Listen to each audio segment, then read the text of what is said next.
আমার নাম শ্রাবণী। আমি গ্রামের মেয়ে। ছোট থেকে বড় হয়েছি গ্রামে। আমার বাবা, চাচা, ফুপুরা সব এক বাড়িতেই থাকতাম। আমাদের পরিবারটা ছিল যৌথ পরিবার। যাই হোক, প্রতিনিয়ত কাজের অনেক চাপ পড়ে যাচ্ছিল মায়ের উপর, যার কারণে সবাই মিলে ঠিক করলো এইবার চাচাকে বিয়ে করাবে। তখন আমার বয়স ছিল 12 বছর। আমরা সবাই অনেক মজা করছিলাম, কেননা চাচার বিয়েতে অনেক আনন্দ করতে পারবো। যাই হোক, চাচার জন্য মেয়ে দেখা শুরু হলো। 3টা মেয়ে দেখার পর একটা মেয়েকে চাচা পছন্দ করলো। তিনিই হবেন আমার চাচি আম্মা। আমরা সবাই অনেক বেশি খুশি ছিলাম। চাচি আসার পর চাচিকে নিয়ে কত মজা করব। আমার মা বলেছিল ওকে আমি কোনো চাপ দিব না, আমরা দুই বোনের মতো থাকবো। সবাই চাচি আম্মাকে নিয়ে অনেক আশায় ছিলাম, কিন্তু চাচি আম্মা আসার পর যে আমাদের জীবনটা এভাবে বদলে যাবে কখনোই ভাবতে পারিনি। চাচাকে বিয়ে করানো হলো। বিয়ের রাতে আমরা অনেক মজা করেছি, কিন্তু চাচি আম্মাকে দেখতাম কেমন যেন মুখটা ঘোমরা করে রেখেছে। আমার মা গিয়ে ভালো মন্দ জিজ্ঞেস করলে তিনি কোনো কথার উত্তর দিলেন না, বরঞ্চ আমার মাকে পাত্তাই দিলেন না, যার কারণে আমার মা একটু মন খারাপ করলেন। এরপর আমার ফুপু যখন চাচি আম্মার সাথে কথা বলছিল, ঠিক তখনও চাচি আম্মা ফুপুকেও পাত্তা দিলেন না। আর আমার ফুপু ছিলেন অনেক রাগী। তিনি সোজা এসে আমার মাকে বললেন, ভাবি,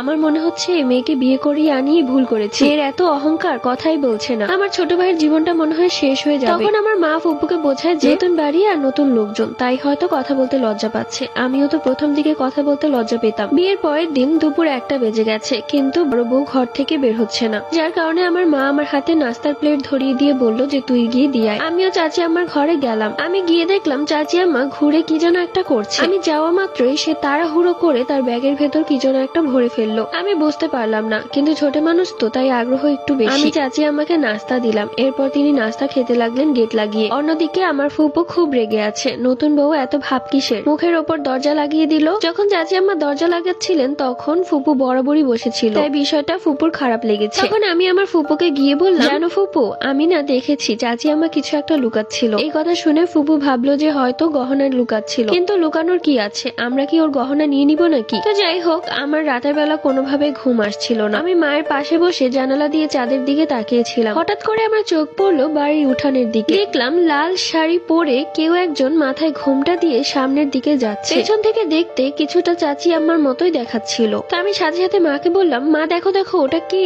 মাও দেখতে পেলো। এরপর সাথে সাথে মা আর আমি ঘর থেকে বেরিয়ে যাই, এবং মা আন্দাজ করে যে এটা চাচি আম্মা ছাড়া আর কেউ না। এরপর আমরা লুকিয়ে লুকিয়ে তার পেছন পেছন যাই। আমাদের বাড়ির পেছনে ছিল একটা কবরস্থান। আমরা দেখলাম যে চাচি আম্মা সেই গোরস্থানে গেল এবং মাটিতে কিছু একটা পুঁতে তারপর চলে আসছে। চাচি আম্মাকে আসতে দেখে আমরা সাথে সাথে ঘরে চলে আসি। পরের দিন সকালবেলা চাচি আম্মা ফুপুকে বিষয়টা জানালো। এরপর ফুপু সহ সবাই মিলে চাচি আম্মাকে উঠানে ডাক দিল। চাচি আম্মা আসলেন। আমার মা জিজ্ঞেস করলো, গতকাল রাতে তুমি গোরস্থানে কেন গিয়েছিলে এবং সেখানে তুমি কি পুঁতে এসেছো? চাচি আম্মা হাসতে লাগলেন। আমার ফুপু বললেন, সত্যি করে বলো, আমাদের উপর কালো জাদু করছো না তো? পার্ট 2 লাগবে? কমেন্ট